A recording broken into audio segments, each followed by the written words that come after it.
Come to Providence Place, owned by the Sisters of Providence for retirees looking for an ideal rental setting to continue their active, independent lifestyles. We offer bright 1 and 2 bedroom apartments, a magnificent chapel with daily mass, restaurant-style dining, wellness and entertainment programs, all with a friendly community spirit on beautiful grounds. Call for a tour, 413-534-9700. Coming up on this edition of Reel to Reel, the story of a boy called Moe. I'm Steve Kiltonick here at the Berkshire Museum, where the Jewish Federation is honoring the Italian righteous Gentiles, a group of individuals who defied the Nazis and in the process saving thousands of Italian Jews from the Holocaust. And Dan Dumas takes a look at the latest news from the Diocese of Springfield. These stories and more are just ahead on this edition of Reel to Reel.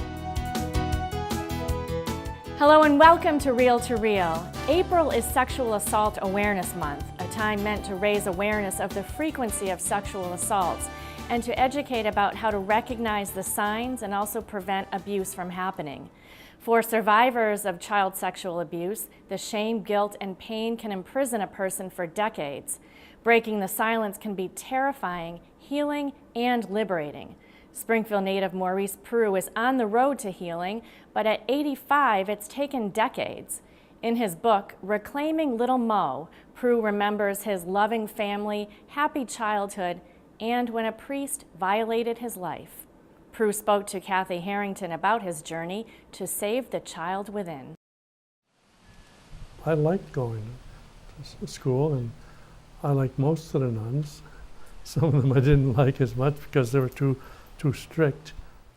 Maurice Prue is talking about the Sisters of the Assumption of Mary. Moe, as he's called, says in the early 1940s, St. George's Grammar School in Chicopee Falls provided a good education. Born to immigrants from Canada, Moe and his 5 brothers were taught in English and in French. Mass, Vespers, the Rosary, their lives were centered around their Catholic faith. The role the church played was to help us to know who God is and who God is in our lives, Jesus, and the whole gamut of Christian life. Moe and the neighborhood kids spent time playing baseball, football, and hockey. And then his life changed when he was called away from the classroom to do some work for a priest. One of the pictures I have of him, Little Moe, in my book, I see that little kid there and I says, oh my gosh, what happened to you, Little Moe? And I feel so sad about him. With priests counted among his uncles, Moe was confused. When I recognized that the first time he did something, abused me, I almost fainted. So in a way, my body was telling me something. There's something really bad going on here. But I couldn't understand it or define it or put it into a context. But since it was a priest, it felt like, well, maybe he's doing something right somewhere. I mean, that's, priests were very, very revered in those days.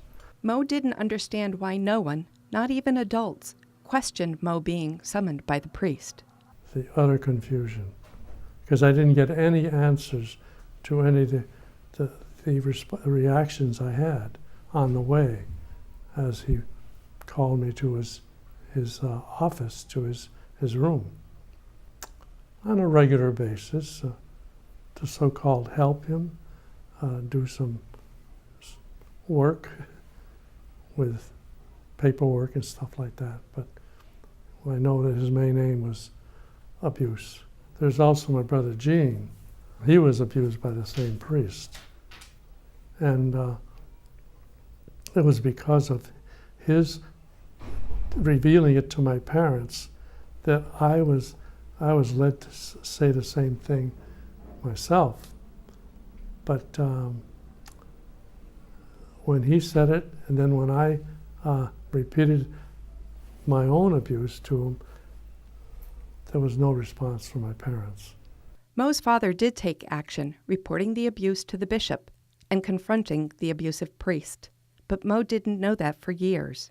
When my parents didn't recognize, acknowledge it, or share it with me, share their response during all those years, early years, well, it mustn't be that important. And in conclusion, it turns out, well, the church didn't pay attention to it at all. And also, in a way, I didn't feel that God was there either. So it was a complete silencing of that event, of those events. Locking away the hurt and betrayal, Moe entered the seminary at the age of 14 to pursue high school studies and the priesthood. I always ask myself, why did I become a priest, having been abused by one? Well, I think when I look back, my answer to that is, well, my two uncles were priests, and they were good priests as far as I know. And my brother Armin had started seminary himself, so that led me to join the priesthood. Moe was ordained in 1959. Years later, the need to address the brokenness inside led him to acknowledge the abuse he endured as a child. And I think that's probably the key element in healing as well, is the personal recognition of abandonment and forgetting the little child there and coming back and embracing him or her, you know. Yeah, that picture, when I saw that picture among all the photos in the family album, I says, oh my gosh, that picture triggered off my reunion with Little Moe, and the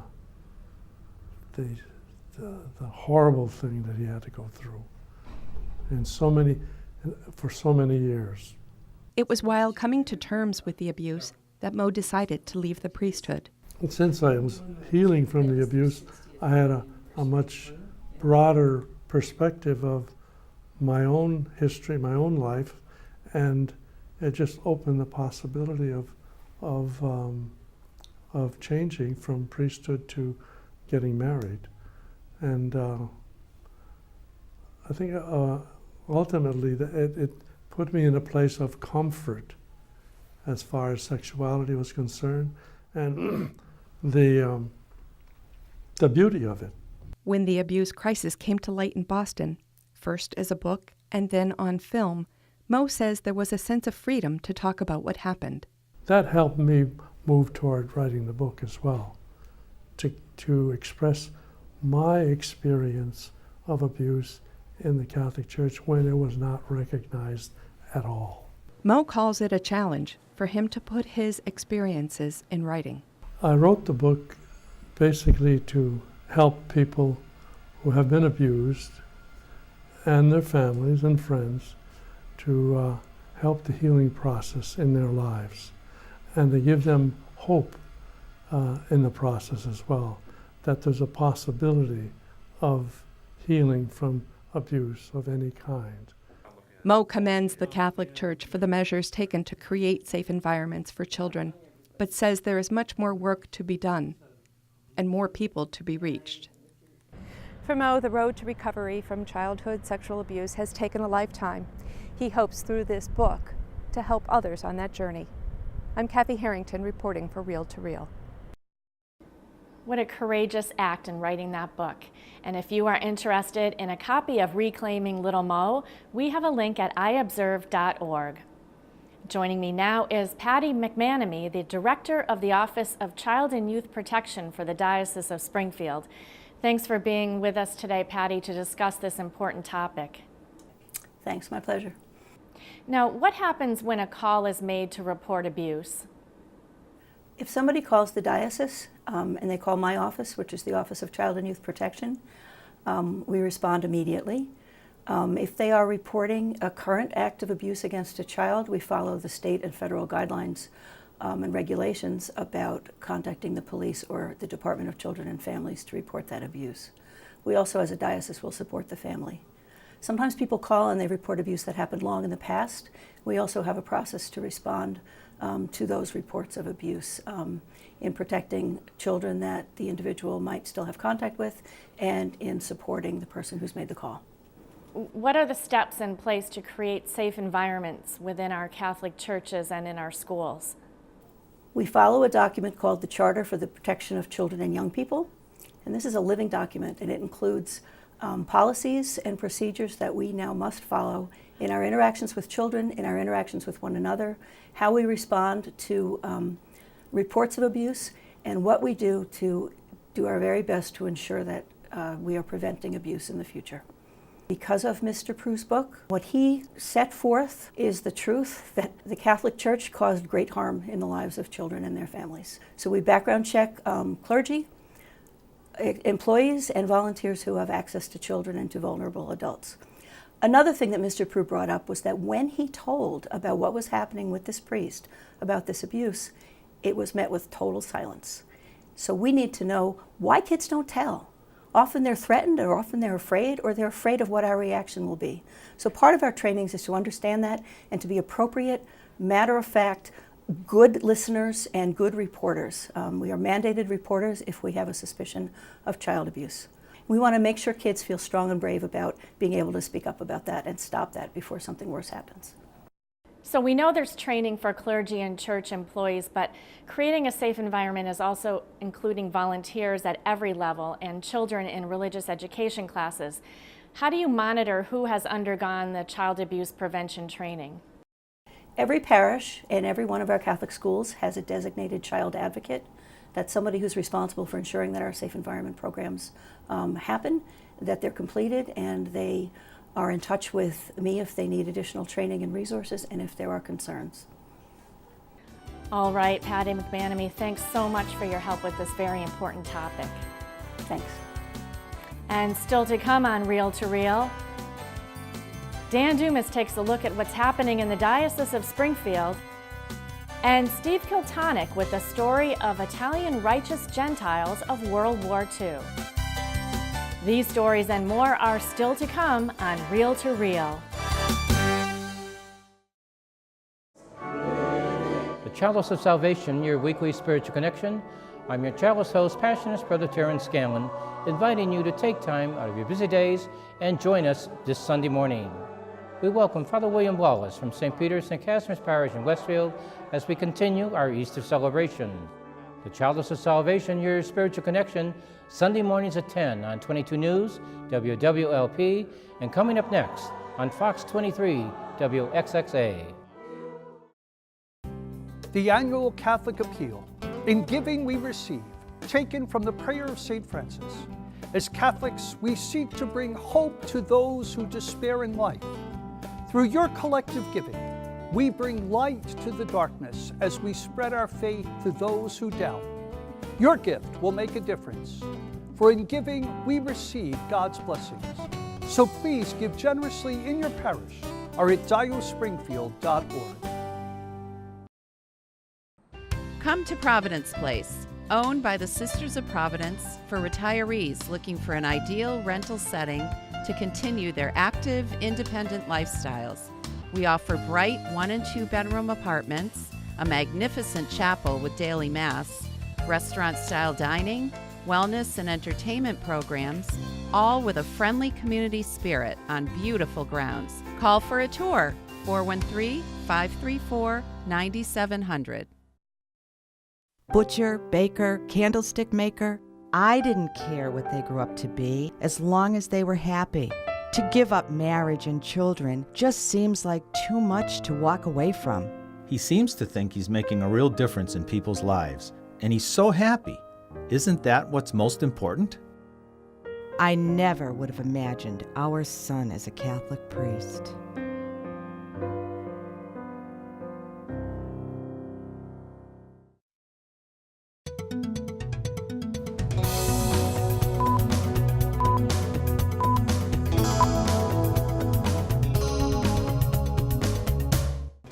I'm Dan Dumas with your Reel to Reel news briefs. It was a day to celebrate and remember those affected by all forms of cancer. The 4th annual Berkshire Pink Mass was held at St. Joseph Church in Pittsfield April 8th. It was also Divine Mercy Sunday, an occasion to ask for God's mercy towards those who have suffered from and been impacted by cancer. David Martin has more. Prayers for continued good health were offered as cancer survivors and others who have been affected by the disease gathered to worship together as a common group. Springfield Bishop Emeritus Timothy McDonald was the celebrant of the Berkshire Pink Mass. Bishop McDonald is himself a 2-time cancer survivor. Those of us who are cancer survivors know that it's not for ourselves that we've survived, but to let God's grace shine through us and reach out to tell others that there is hope, and that slowly but surely, by the efforts of so many dedicated men and women in the medical profession, researchers, doctors, nurses, the scourge of cancer is slowly being overcome. James Armstrong, the chairman of the event, and who is 5 years cancer-free from esophageal cancer, led the congregation in their prayer for the faithful. I try to cover the people who have had cancer, those who are in remission, those who have passed away, those caregivers, because the caregivers are very important to anybody with cancer. Also the medical field with the various doctors and nurses. The Berkshire Pink Mass offers the opportunity for local residents to attend a Pink Mass if they are unable to travel to the Celebration of Hope Pink Mass at St. Michael's Cathedral in Springfield, which takes place in the fall. In Pittsfield, I'm David Martin. Following the Mass, a reception with light refreshments was held in the North Chapel of the church. And finally, 50 years a priest, 50 years in one parish. Parishioners of Sacred Heart Church in Springfield said they hit the jackpot long before there was a lottery, celebrating the Golden Jubilee of their longtime pastor, Monsignor George Farland, last Sunday. Springfield Bishop Mitchell Rosansky and Bishop Emeritus Timothy McDonald concelebrated the April 22nd Mass honoring Monsignor Farland, followed by a reception where parishioners and friends gathered to honor their beloved pastor. And days prior, a special tribute also came from the floor of the U.S. House of Representatives by Massachusetts Congressman Richard Neal, a Springfield native and friend. On May 4th, 1968, Monsignor Farland received his ministerial orders at St. Michael's Cathedral in my hometown of Springfield, Massachusetts. I know I was the CYO basketball coach at Sacred Heart upon his arrival. And for the next half-century, he has been a source of inspiration and comfort to his faithful parishioners at Sacred Heart Church in Springfield. He provides every Sunday a strong spiritual message, frequently laced with a special grace and a sense of irony and good humor, but always a powerful message. We have watched and witnessed as he has rebuilt and sustained a vibrant parish in the life of its members. Congratulations and best wishes, Monsignor Farland. And remember to keep informed on all the latest news in the Catholic Church locally and beyond. Log on to iobserve.org. There you can read articles written by our Catholic communications staff, as well as view archived episodes of Real to Real. That's iobserve.org. I'm Dan Dumas, and those are Real to Real news briefs. You are watching Real to Real, your window on the world around you. Here again is your Real to Real host, Sharon Rulier. It's estimated that 6.5 million Jewish people perished during the Holocaust. But thousands of Jews were also saved throughout Europe by courageous individuals who risked their own lives for the sake of total strangers. The Jews who perished and also those who worked to rescue them were commemorated at a special event co-sponsored by the Diocese of Springfield and held at Pittsfield's Berkshire Museum. Steve Kiltonic tells us now of the story of My Italian Secret. It was a heroic story that was almost lost to history. During the darkest days of World War II, ordinary and prominent Italians, including cycling champion Gino Bartali and high-ranking officials of the Catholic Church, risked their lives to save thousands of Italy's Jews from the death camps. Their story was documented in the 2015 film My Italian Secret: The Forgotten Heroes. On April 8th at the Berkshire Museum, a free screening of the movie was shown before nearly 250 in honor of the annual Yom HaShoah, or Holocaust Remembrance Day.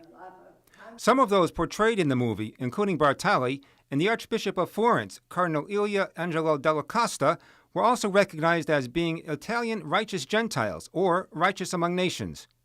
This designation is given to non-Jewish individuals who showed moral courage to save Jews during the Holocaust. Directed by Oscar nominee Orrin Jacobi, the film is narrated by actress Isabella Rossellini with Robert Loggia as the voice of Bartali. It is the latest in a series of movies that have previously been shown at Yom HaShoah events by the Jewish Federation of the Berkshires. Each recounts the stories of individuals who rescued Jews during the war in ingenious ways, risking their own lives to protect the lives of complete strangers. The goal of the remembrance, said Derek Kaufman, is to offer the community something educational and at the same time help to bring people of different faiths together. We started this kind of a format because at this time in our world, we need to demonstrate, I think, that our obligations to stand up for one another and to show moral courage in the face of sometimes very scary things. And that's really what happened in Italy. One of the main characters in My Italian Secret is Gino Bartali, a Tour de France cycling champion and a favorite son of fascist dictator Benito Mussolini. He very much liked Gino Bartali. This was a great athlete, a champion that represented the best of Italy. And so, that was very important in fascism and to Mussolini. Bartali, a Catholic, would often train by going out on long bike rides across the Italian countryside, something that not even Mussolini would question. At the request of the Archbishop of Florence, he would hide documents in the rails of his bicycle.